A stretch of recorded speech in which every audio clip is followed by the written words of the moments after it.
Welcome back to the channel. You find me in Magdeline Street because John Mitchell has been at it again.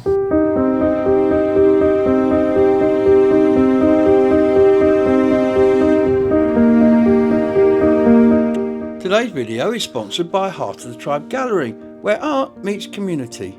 More about that later.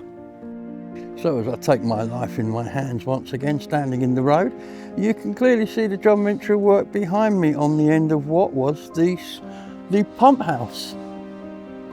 So this is a very short video today. I just wanted to bring you down here and show you the fact that John's been at it again, beautifying the town for us. Look at that, isn't that amazing? You can almost walk in. Don't, because if you do, you'll probably break your nose. It's a hard wall, but it looks like you can. And it's on the end of the old pump house, which has associations with bringing water into the town, going back along into the past. But what a beautiful, beautiful view that is for us. And you can see the old chapel next door as well. And of course, down that way is Glastonbury Town Centre itself, further on down there. Well, it's time, ladies and gentlemen, to welcome John back on the channel. How you doing, buddy? Hi, Gabriel. Good, thanks. As you can see from the film here, John's been painting again, and this time it's right in the middle of town at the old, what was it? It was a pump house. Pump house. Yeah, it's called the Pump House. It used to be Glastonbury Spa back in the 19th century, I think. We were rivaling Bath at one point. Well, that was the idea, yeah. It didn't work out, though, It didn't work out in the end, no. They originally...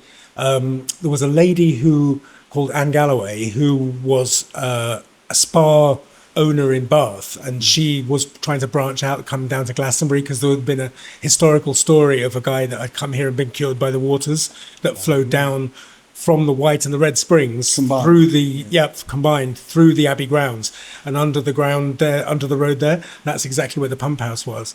So that was the initial start of it, and it got quite popular at the time, and there were places where people could live and that kind of stuff. But in the end, I think the trend started to wane, and people were, not believing in the miracles or whatever. So it had its time. So I met the lovely lady who commissioned me to do this today. We were at a talk that John was giving earlier on. And so you were commissioned to do this. So there's obviously a lot of research. You go away and read books and trawl the internet, don't you? I mean, it's today with modern Google searches, it's much easier than it used to be. Because it used to be trips to the library and also looking through my books and stuff. But now it's good because you can just pretty much specify what you want and get a range of images. So, I do the research first to make sure it's authentic. So what was the thinking behind the theme there? Because it looks like you can walk in there, can't you? Well, the idea is that Anne Galloway, who built it, loved the Roman baths at Bath. And to create a view through into Roman baths and gardens seemed to be something which would have appealed to her back in the 18th century when she built it. So that was the idea. So I decided to go full Roman rather than anything else. So there's a little landscape of kind of Tuscany as well. On the perspective you've got bang on, it really does look like you could walk into that doorway. Well, it's a tricky thing to do because you've got real stone and then you've got illusion stone. And to get the tonal juxtaposition so that it works is quite tricky, but I looked at it quite a lot beforehand, and hopefully it's sort of, it works. And was this, because I know you normally use masonry paint, so was this masonry paint No, on these were painted on panels, special, they're kind of composite panels that are used in making trailers and caravans, so they're very hard wearing and durable. Okay. And on top of that, I've primed them and then painted with oil paint. So I can paint the full range of what oil paint can do. And then after that, we put 2 coats of 2-part catalyzing lacquer on, which seals it. It's graffiti proof, has UV protection. So it's the best thing to do. Yeah. Fantastic. Well, like I say, ladies and gentlemen, it's at the bottom of town. Walk past the town hall, keep going, look on your right, on the opposite side to the Abbey as you're walking down.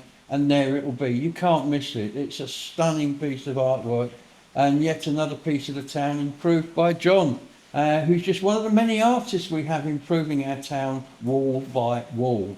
So any more projects coming up, either big walls or not public ones yet? There's a couple of private ones I've got, but it'll probably, hopefully, be not too far away. Brilliant. Well, thank you for talking to us, John. Thank you for another amazing wall. You're welcome. And I look forward to talking to you on the next one. Maybe if it's a live paint, we'll come and see you again. Yeah, cool. That'll be good. Nice one. Thanks. You're Bye-bye. welcome.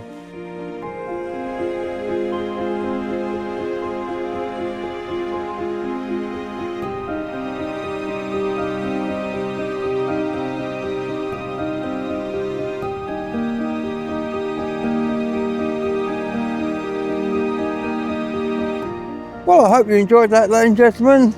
I'm off home to put it together into the form of a video. But for now, that way. Bye-bye. The Heart of the Tribe Gallery is a community art gallery situated near the top of Glastonbury High Street. They host amazing exhibitions supporting local artists, and they have a beautiful secret garden out the back. So be sure to check them out and support local art.